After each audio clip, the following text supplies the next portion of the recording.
Hello दोस्तों, स्वागत है आपका आपके अपने YouTube चैनल पर। आज हम आप लोगों के साथ में एमपी सीरीज के अंतर्गत एक बड़ा ही अच्छा टॉपिक डिस्कस करने वाले हैं। आज हम आप लोगों के साथ में डिस्कस करने वाले हैं मध्य प्रदेश में उद्योगों के बारे में। बड़ा ही महत्वपूर्ण टॉपिक हो जाता है मध्य प्रदेश में उद्योग। यदि हम मध्य प्रदेश को देखें तो मध्य प्रदेश के अंतर्गत कई प्रकार के प्राकृतिक संसाधन पाए जाते हैं। मध्य प्रदेश में कई प्रकार के खनिज संसाधन पाए जाते हैं, किंतु मध्य प्रदेश इतना अच्छा नहीं है उद्योगों के अंदर जिसके हमें कल्पना होनी चाहिए। मध्य प्रदेश हमें देखने के लिए मिलता है उद्योगों के अंतर्गत काफी पिछड़ा हुआ राज्य हमें देखने के लिए मिलता है। इससे रिलेटेड एक हम टॉपिक पहले ही बना चुके हैं, आप हमारे प्लेलिस्ट में जाकर उसे देख सकते हैं। मध्य प्रदेश में उद्योग, उसका पहला भाग हम पहले ही बना चुके हैं और वह हमने अपलोड भी कर दिया है। आज हम बात करने वाले हैं मध्य प्रदेश में उद्योगों के बारे में, जिसका सेकेंड पार्ट आप लोगों के साथ में डिस्कस होने वाला है। बिना समय गवाए हम बात करते हैं मध्य प्रदेश में उद्योगों के बारे में। इस टॉपिक के अंतर्गत हम तीन चीजें पढ़ने वाले हैं मध्य प्रदेश के अंतर्गत औद्योगिक संस्थाओं के बारे में, और हम देखने वाले हैं कि मध्य प्रदेश के अंतर्गत विदेशों के द्वारा जो हम देखें किस प्रकार के उद्योग स्थापित किए गए हैं। और यदि हम देखते हैं तीसरा हम कंसेप्ट देखने वाले हैं मध्य प्रदेश के अंतर्गत सबसे पहले कुछ विशेष प्रकार के उद्योग किस प्रकार से मध्य प्रदेश में स्थापित किए गए हैं। तो सबसे पहली बात करते हैं मध्य प्रदेश में औद्योगिक संस्थाओं के बारे में। सबसे पहले हमारे मन में एक प्रश्न आना चाहिए कि औद्योगिक संस्थाएं किसी भी राज्य के अंतर्गत क्यों लगाई जाती है। जैसा कि आप जानते हैं किसी भी राज्य सरकार का कहो या हम कहे केंद्र सरकार का कहो, सबसे पहला जिम्मा क्या होता है, वहां के लोगों को क्या उपलब्ध कराना। तो वहां के लोगों को उपलब्ध कराना होता है रोजगार। यदि उन लोगों को रोजगार यदि होगा तो वहां पर बेरोजगारी की समस्या उस राज्य में नहीं होंगी, वहां के लोगों का स्वास्थ्य अच्छा होगा, उन्हें सभी प्रकार की सुविधाएं मिलेंगी। इसलिए प्रत्येक सरकारें क्या करती है, सबसे पहले अपने यहाँ के लोगों को क्या उपलब्ध कराती है, रोजगार उपलब्ध कराती है। रोजगार उपलब्ध कराने के लिए सबसे पहले कई प्रकार की औद्योगिक संस्थाएं लगाई जाती है और इन्हीं औद्योगिक संस्थाओं के बलबूते उस देश के रोजगार हमें या उस राज्य के रोजगार हमें देखने के लिए मिलते हैं। तो इससे रिलेटेड सबसे पहले औद्योगिक संस्थाएं हैं। यह संस्थाएं कई बार एग्जाम के अंतर्गत पूछ ली गई है और आपको पता होना चाहिए आजकल हम देखें हाल ही के वर्षों के अंतर्गत हमें कई प्रकार के एग्जाम के अंतर्गत वर्ष भी पूछ लिए जा रहे हैं। तो आइए बात करते हैं मध्य प्रदेश में औद्योगिक संस्थाओं के बारे में।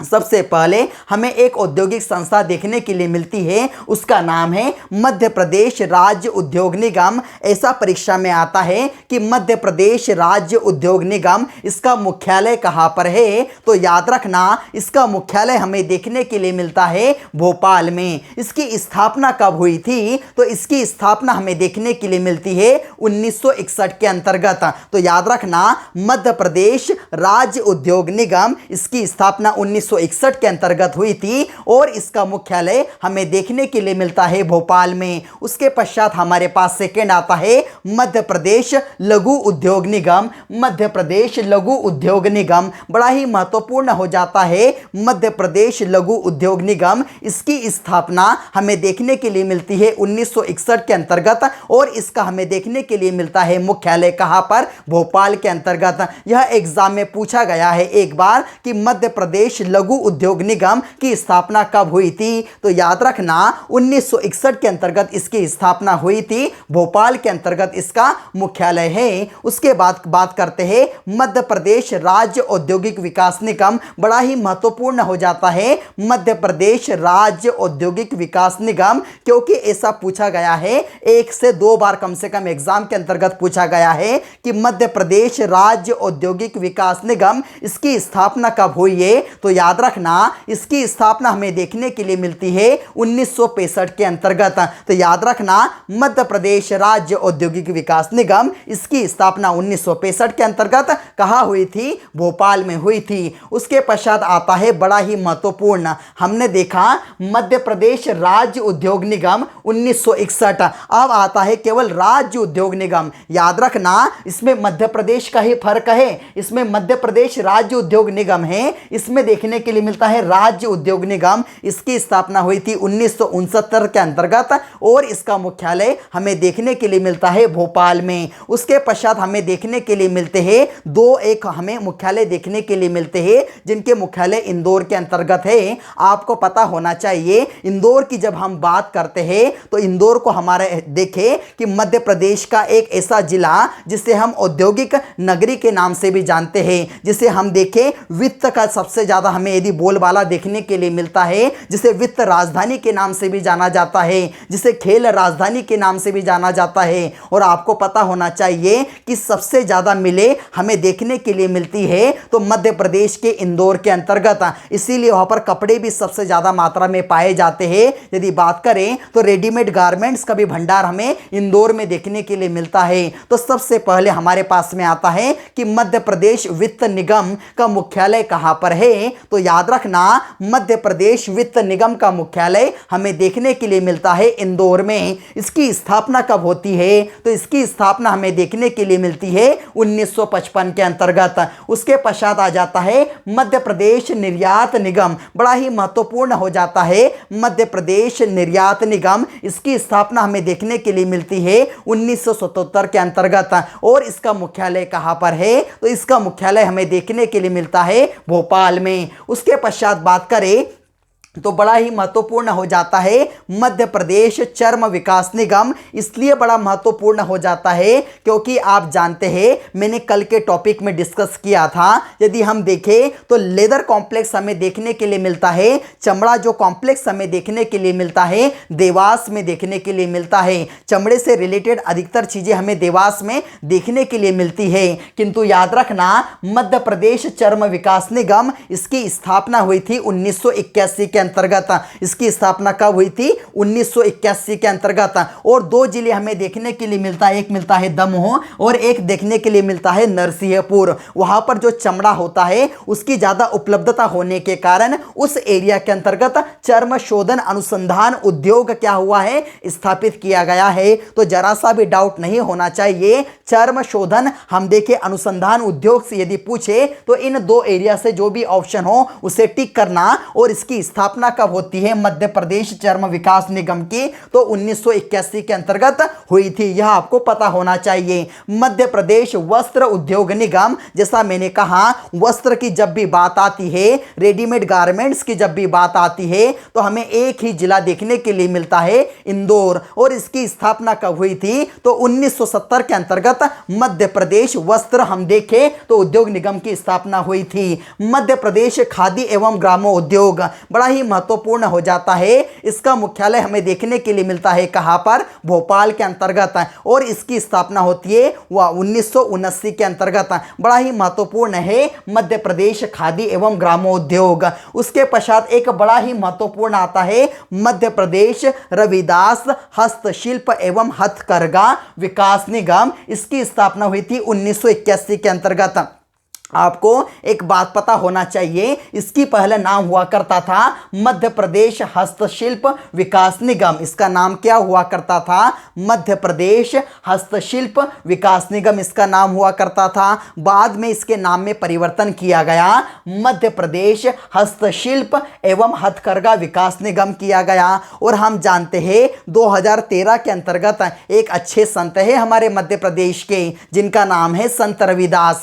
उन्हीं के नाम पर इसका नाम फिर से बदल दिया गया और मध्य प्रदेश हम देखें मध्य प्रदेश के अंतर्गत क्या कर दिया, मध्य प्रदेश रविदास हस्तशिल्प एवं हथकरघा विकास निगम इसका नाम कर दिया गया। कब किया गया, 2013 के अंतर्गत। और हमें देखने के लिए मिलता है, इसकी स्थापना कब देखने के लिए मिलती है, 1981 के अंतर्गत। उसके पश्चात आ जाता है मध्य प्रदेश हैंड संचालनालय, बड़ा ही महत्वपूर्ण हो जाता है, एग्जाम में पूछा गया है कि मध्य प्रदेश हैंड संचालनालय की इसकी स्थापना कब हुई, तो 1976 के अंतर्गत हुई थी। इसका मुख्यालय भी हमें देखने के लिए मिलता है भोपाल में। उसके पश्चात आता है एक और बड़ा है माइनिंग। यदि देखें कि माइनिंग कारपोरेशन का मुख्यालय कहां पर है, तो माइनिंग कारपोरेशन का मुख्यालय हमें भोपाल में देखने के लिए मिलता है। और यदि इसकी स्थापना की बात करें तो इसकी स्थापना हमें देखने के लिए मिलती है कब, 1962 के अंतर्गत। एक बड़ा ही महत्वपूर्ण है एग्रो इंडस्ट्रीज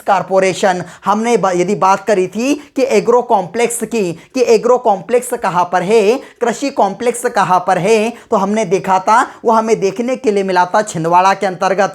किंतु यदि आ जाए एग्रो इंडस्ट्रीज कारपोरेशन कहाँ पर है, इसका मुख्यालय कहाँ पर है, तो भोपाल में इसका मुख्यालय है। आप मुझे कमेंट बॉक्स में कर बताना कि इसकी स्थापना कब हुई थी। उसके पश्चात याद रखना मध्य प्रदेश उद्योग निगम के द्वारा 8 एम्पोरियम बनाए गए हैं। कितने एम्पोरियम बनाए गए हैं? मध्य प्रदेश उद्योग निगम के द्वारा 8 एम्पोरियम बनाए गए हैं। इससे रिलेटेड भी कई बार एग्जाम में प्रश्न पूछे जाते हैं। और जो एम्पोरियम बनाए गए हैं उसे नाम दिया गया है मृगनयनी। पूछा जाता है मध्य प्रदेश, यदि देखें कि मध्य प्रदेश उद्योग निगम के द्वारा जो एम्पोरियम बनाए गए हैं उसे किस नाम से जाना जाता है, तो मध्य प्रदेश, हम देखें उसे मध्य प्रदेश उद्योग निगम के द्वारा जो एम्पोरियम बनाए गए हैं उसे मृगनयनी के नाम से जाना जाता है। यह एम्पोरियम हमें कहां पर देखने के लिए मिलते हैं, तो याद रखना सबसे पहले हमें देखने के लिए मिलते हैं मध्य प्रदेश के बाहर 2 एम्पोरियम देखने के लिए मिलते हैं।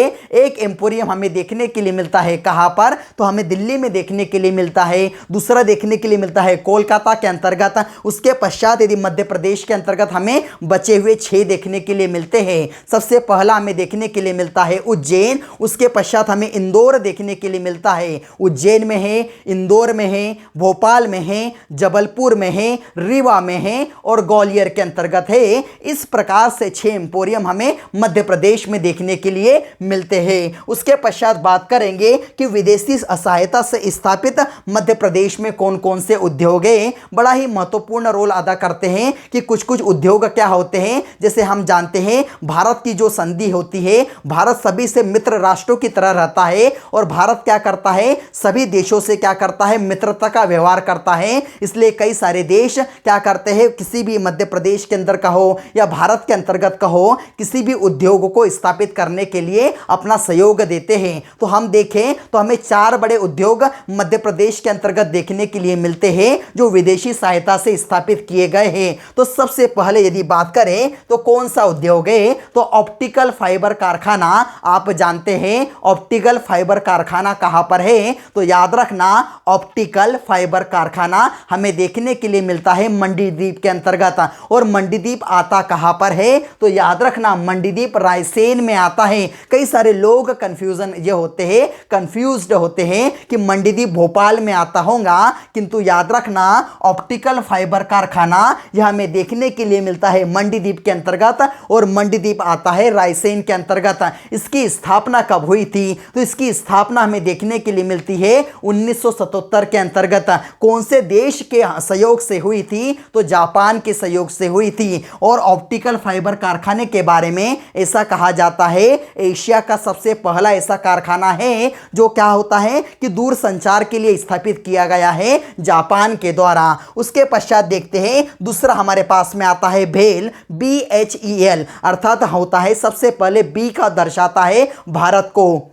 उसके पश्चात बात करें एच किसको दर्शाता है, हैवी को। उसके पश्चात ई दर्शाता है इलेक्ट्रॉनिक्स को और एल दर्शाता है लिमिटेड को, अर्थात यह भेल का फुल फॉर्म होता है। और आपको पता होना चाहिए कि भेल हमें देखने के लिए मिलता है कहां पर, भोपाल के अंतर्गत देखने के लिए मिलता है। इसकी स्थापना कब होती है, तो 1964 के अंतर्गत इसकी स्थापना हमें देखने के लिए मिलती है। और कौन से देश के द्वारा इसको सहयोग प्रदान किया गया है, तो ब्रिटेन के द्वारा इसे सहयोग प्रदान किया गया है। और आपको एक बात और पता होना चाहिए कि जो भेल है, हम यदि देखें तो औद्योगिक दृष्टिकोण से इसे 2013 के अंतर्गत महारत्न कंपनी का दर्जा प्राप्त हो गया है। 3 प्रकार की जो कंपनियां होती है, एक होती है महारत्न, एक देखते हैं मिनीरत्न कंपनी देखने के लिए मिलती है। इस प्रकार की कंपनियां जो होती है नवरत्न कंपनी देखने के लिए मिलती है। तो यह बहुत सारी कंपनियां होती है, उसके अंतर्गत सबसे पहली यदि श्रेणी की कोई कंपनी हमें देखने के लिए मिलती है तो महारत्न कंपनी का दर्जा इसे दिया गया है भेल को।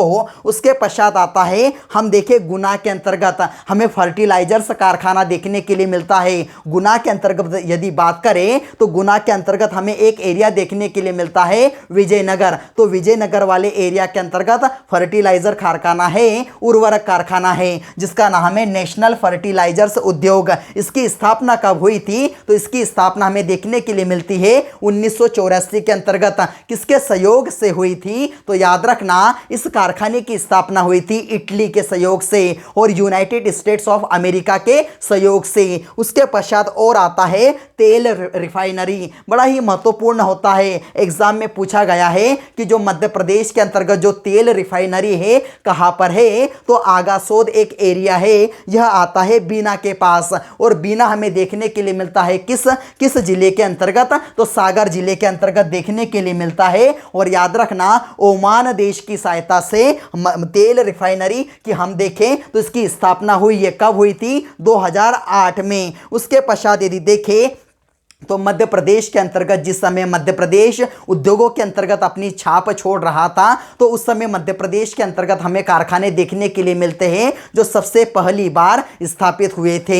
उसके अंतर्गत सबसे एक महत्वपूर्ण कारखाना हमें देखने के लिए मिलता है जो एग्जाम में कई बार पूछा गया है कि हम देखें मध्य प्रदेश का सबसे पहला सीमेंट कारखाना कहां पर स्थापित किया गया था? तो याद रखना मध्य प्रदेश का सबसे पहला सीमेंट कारखाना हमें देखने के लिए मिलता है बानमोर में। और बानमोर आता कहां पर है? तो बानमोर हमें देखने के लिए मिलता है मुरैना में। कब स्थापित हुआ था? तो 1922 के अंतर्गत स्थापित हुआ था। कौन सी कंपनी के द्वारा इसकी स्थापना की गई थी? तो एसीसी, अर्थात यदि हम देखें एसोसिएटेड सीमेंट कंपनी इसका नाम है। कौन सी कंपनी? एसोसिएटेड सीमेंट कंपनी इसका नाम हमें देखने के लिए मिलता है। उसके पश्चात आता है एक बड़ा ही महत्वपूर्ण कारखाना national newsprint and paper mill. यह बड़ा ही महत्वपूर्ण कारखाना है, कई सारे किताबों के अंतर्गत कंफ्यूजन है कि इसकी स्थापना लिखी हुई है 1948 और 49 के अंतर्गत, किंतु यदि आप देखोगे तो कई किताबों के अंतर्गत आपको देखने के लिए मिलेंगी इसकी स्थापना 1956 के अंतर्गत। किंतु याद रखना 1948-49 के अंतर्गत इसकी स्थापना हुई थी और 1956 से क्या हुआ था? इस मिल के अंतर्गत, अर्थात यह पेपर मिल है, इस मिल के अंतर्गत क्या हुआ था? उत्पादन शुरू हुआ था। उत्पादन शुरू होने के कारण कई सारे किताबों ने इसको हम क्या दर्शाया हुआ है? इसकी स्थापना 1900 कब बताई है? 1956 के अंतर्गत इसकी स्थापना बताई है। यहां से कई सारे प्रश्न पूछे जाते हैं कि बताइए यह आता कहां पर है? तो याद रखना यह हमें देखने के लिए मिलता है नेपानगर के अंतर्गत। और नेपानगर किस जिले में आता है? तो नेपानगर आता है मेरे जिले में, अर्थात बुरहानपुर जिले के अंतर्गत यह आपको मिल देखने के लिए मिलेंगी, पेपर मिल। बड़े ही महत्वपूर्ण है। इस मिल में बनता क्या है? तो जो अखबारी जो कागज होते हैं उसका उत्पादन इस मिल में होता है। इस मिल का नाम संपूर्ण भारत के अंतर्गत विख्यात है। कौन सी मिल? नेपा मिल, पेपर मिल के नाम से यह मिल जानी जाती है। उसके पश्चात यदि बात करें तो राज्य के अंतर्गत हम यदि देखें तो सबसे प्रथम सूती वस्त्र उद्योग की मिल कहां पर स्थापित हुई थी? तो राज्य में सबसे पहली सूती वस्त्र उद्योग की जो मिल हमें देखने के लिए मिलती है वह स्थापित हुई थी बुरहानपुर के अंतर्गत। कब स्थापित हुई थी? 1906 के अंतर्गत यह मिल स्थापित हुई थी। और आपको पता होना चाहिए इसकी स्थापना तो हुई किंतु यह असफल रही थी 1906 के अंतर्गत स्थापित होने के कारण। और यह कहां पर है? तो यह बुरहानपुर के अंतर्गत ही है। यदि इसका वर्तमान में नाम देखें तो इसका नाम है ताप्ती मिल के नाम से जानी जाती है। यह मिल ताप्ती मिल के नाम से इसलिए जानी जाती है क्योंकि आप जानते हैं बुरहानपुर के अंतर्गत एक ताप्ती नदी बहती है बुरहानपुर से, जिसे सूर्यपुत्री के नाम से जाना जाता है। उसी के नाम पर नाम रख दिया गया इस सूती मिल का, क्या? ताप्ती मिल। और याद रखना सबसे ज्यादा मिल हमें देखने के लिए मिलती है इंदौर में। और उसके पश्चात 1907 के अंतर्गत मालवा वाले एरिया के अंतर्गत जो मिल लगाई गई थी वह सफल रही थी। उसके पश्चात एक और देखने के लिए मिलता है कि मध्य प्रदेश में प्रथम चीनी मिल हमें कहां पर देखने के लिए मिलती है? तो याद रखना मध्य प्रदेश में सबसे हम पहली चीनी मिल की यदि बात करें, हम यदि शुगर मिल की यदि बात करें तो वह हमें देखने के लिए मिलती है कहां पर? जावरा के अंतर्गत। और जावरा आता कहां पर है? तो जावरा आता है रतलाम के अंतर्गत। इसकी स्थापना कब हुई थी? तो 1934 के अंतर्गत इसकी स्थापना हमें देखने के लिए मिलती है। तो यह मध्य प्रदेश में उद्योगों से रिलेटेड सभी कंसेप्ट, महत्वपूर्ण कंसेप्ट आप लोगों के साथ में मैंने डिस्कस कर लिए। यही से हमें एग्जाम में कोई ना कोई क्वेश्चन एग्जाम में जरूर देखने के लिए मिलते हैं, इसलिए इस वीडियो को अच्छे से आप देखना और इससे क्या करना, अपने नोट्स प्रिपेयर करना। आप एक इसका स्क्रीनशॉट भी लेकर रख सकते हैं और अपने अच्छे नोट्स प्रिपेयर कर सकते हैं। यदि आप लोगों को हमारा यह वीडियो अच्छा लगा हो तो इस वीडियो को ज़्यादा से ज़्यादा लाइक कीजिए, अपने दोस्तों के साथ शेयर कीजिए और हाँ, सब्सक्राइब जरूर कीजिए, जिससे क्या हो सके, आप लोगों को हमारी आने वाली नोटिफिकेशन प्रॉपर वे में मिल सके। जय हिंद।